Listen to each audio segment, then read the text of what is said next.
who am I? A snob? No, I don't know. no. Come for me.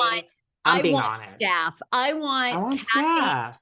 Kathy slathering that Russian caviar all over that baked potato at 11:45 in the morning here in Los Angeles and wanting to know why her phone isn't working because it's just clearly not turned on. I mean, like, you're right. You're right. Okay. And look, to answer your question, I don't see it's like the others. I mean, Selling Sunset from Adam DeVello, who did The Hills.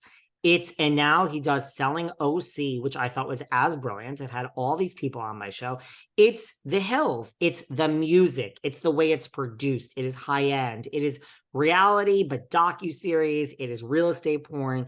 It is like models, like that are real estate agents. Yes, yes, yes, and yes. I want every real estate agent to be gorgeous. And Selling the OC, we don't have all women in the office. Now we have men and they're gorgeous and they're selling luxury real estate and they're fighting over this. Yeah, I want those shows. To me, the way they're produced, the style, the look, I don't think it's buying Beverly Hills. I'm not feeling it. I always say, like, look, I only watch these shows when you're coming on my show. So look, my team works with Netflix. We've tried, we're trying. I want Farrah, I want Mo. I'll take any of the agents. I'm not watching it until someone from the show comes on my podcast, which means I'll have to watch the whole fucking thing. But until then, I'm going to take a pass on this one. We tried for Mo. We're still trying. We're trying for Farrah. We're trying for all of them. Mo is, I mean, we have a great relationship with Netflix, but things are just, it doesn't always work that way. There's timing and schedules. Until we get a yes and someone comes on this show for an interview, I'm going to pass on this one, baby. Yeah, I'm going to pass. Okay, I agree. I mean, Mo is amazing. Mo is he's such great TV. I hope we see PK on the show. Now, I get it. Great points. Great points. I mean, Selling Sunset, no, this does not look anywhere near what that beautiful, gorgeous show is. No. What? There's so many things here we could still talk about. Do you have a preference about where we go from here? Well, I'm curious what you're hearing about RHONJ. It seems like a lot's coming out. Like, could Danielle Staub be coming back? Obviously Carolyn Manzo and Teresa still throw shade at one another. What are you hearing about that franchise? Let's start with we had, from a very reliable source, the show was coming back in February. Okay. Now, two things, there's rumors. I think the prayers have been answered, everyone. I think this is going to be back in December. Now, I think there's a couple of reasons, two in particular. We have to get through this whole season and everything before we get to watch Teresa's wedding special. It ends with her getting married. So I think to avoid watching Teresa getting married in, July of 2023, I think they bumped it up. The real reason is I think Beverly Hills. We put that on pause.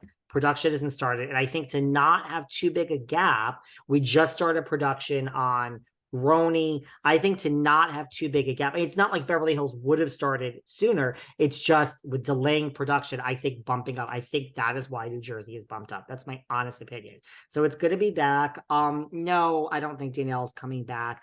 I think there are too many legal issues with Danielle. That's my opinion, from the past and this, the ponytail pull. I don't think it's clean. I don't think Danielle can easily come back. And like you said, you heard this about Bethenny, and she's difficult to work with, and you have to be likable. Everyone says that about, Jill's coming back. But I don't think Danielle is where they want to go.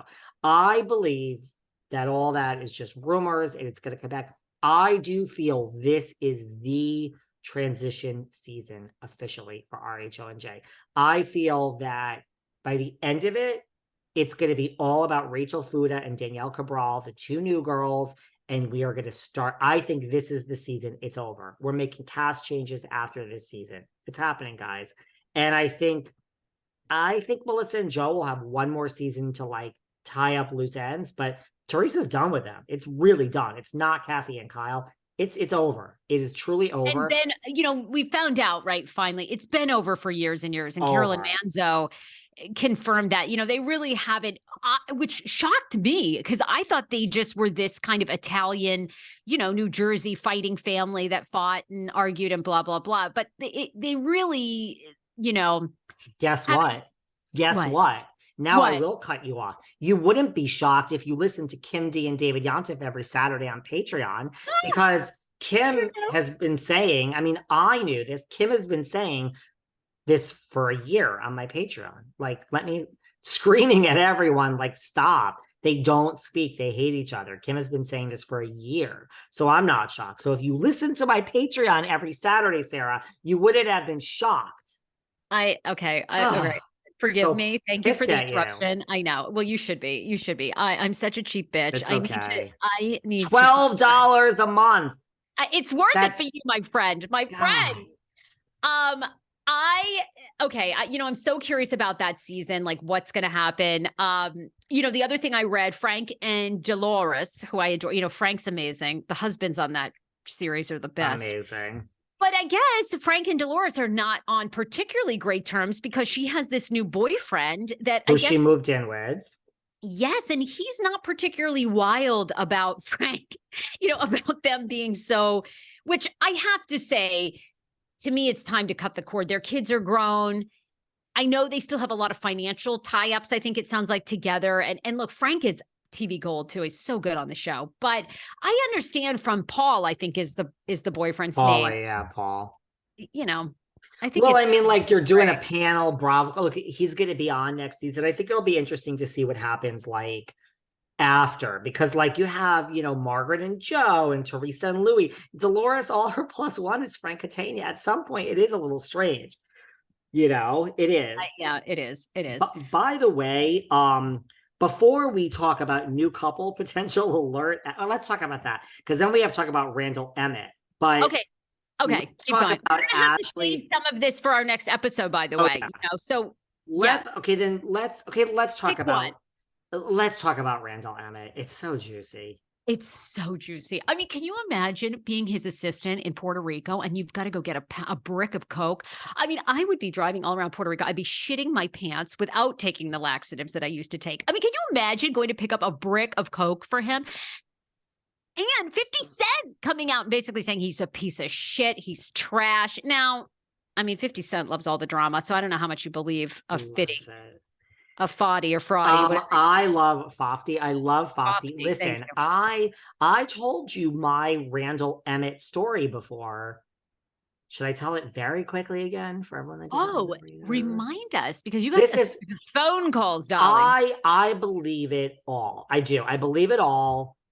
I believe it all. Now, I'll make it very short. I had an experience where, like, Randall was on my show. We totally bonded, got along great. Lala was on my show, bonded, got along great, whatever. One thing has nothing to do with another. Then I had Megan Weaver